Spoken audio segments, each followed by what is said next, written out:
Civil war হবে, এগুলো বলেছিল না সবাই? কিন্তু সত্যিকার অর্থে সিভিল ওয়ার হয় নাই, দুর্ভিক্ষ দেখা দেয় নাই, লক্ষ লক্ষ মানুষের লাশ রাজপথে পড়ে থাকে নাই। বাংলাদেশের মানুষ, সকল রাজনৈতিক দল মিলে, ছাত্ররা মিলে বিভিন্ন ভবন পাহারা দিয়েছে। এই যে আমাদের এখানে অভ্যুত্থানের নায়কেরা আছেন, এখানে আলী হাসান জুনায়েদ, রাফি সালমান, রিফাত, তারা আছেন এখানে। আমাদের ঢাকা বিশ্ববিদ্যালয়ের বেশ ছাত্রী আছেন যারা দিন রাতে আন্দোলনের সম্মুখ সারিতে নেতৃত্ব দিয়েছেন। এখানে আমাদের ছোট ভাই পাহারা, যে পঙ্গু, বলো তুমি একটু দাঁড়াও, আসিফ আদনান আছেন, যে তার পাকে গুলি করে ঝাঁঝরা করে দেওয়া হয়েছে, দীর্ঘ সময় হাসপাতাল থেকে সে আজকে আমাদের সামনে এসে হাজির হয়েছেন। এই যে গণ অভ্যুত্থান, সেই গণ অভ্যুত্থানে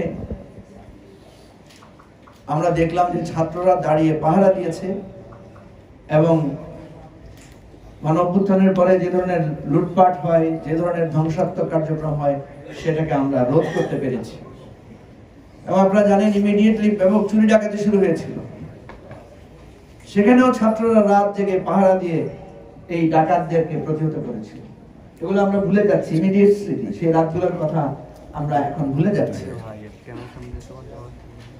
দ্বিতীয় যেটা ছিল সেটা হচ্ছে যে প্রশাসন সহ সব জায়গায় যে ব্যাপকভাবে একটা শূন্যতা, সেগুলো স্থির করা এবং এই অভ্যুত্থানে কালপ্রিট যারা আহত নিহতদেরকে গুলি করেছে, হত্যা করেছে, গুম করেছে, তাদের বিচারের আয়োজন করা। 3 নম্বরে হচ্ছে আহত, পঙ্গু, শহীদ পরিবার, তাদের খোঁজ খবর নেওয়া, তালিকা প্রস্তুত করা, তাদেরকে পুনর্বাসন করা। 4র্থ নম্বরে হচ্ছে এই রাষ্ট্র সংস্কারের যে আমাদের আকাঙ্ক্ষা, রাষ্ট্রের যে ফ্যাসিবাদ ব্যবস্থা যাতে ফিরে না আসতে পারে, সেজন্য নানা ধরনের সংস্কার কার্যক্রমে হাত দেওয়া।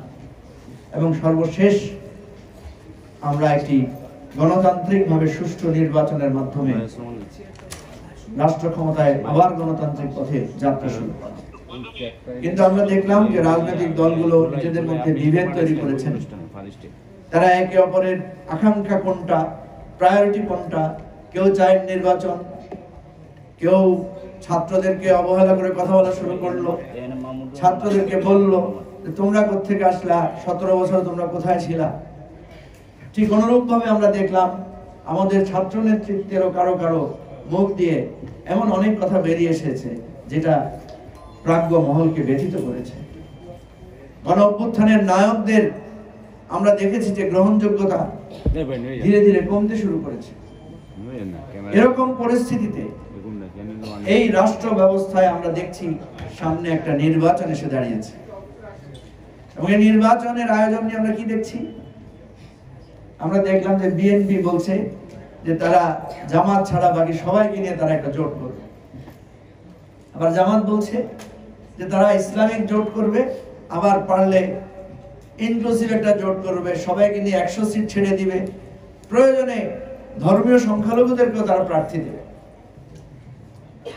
আশ্চর্য ব্যাপার, এই জোট এবং নির্বাচনের ভাবনায় আমাদের জুলাই আকাঙ্ক্ষার কোনো স্থান নাই। স্থান আছে কি? স্থান আছে ক্ষমতার।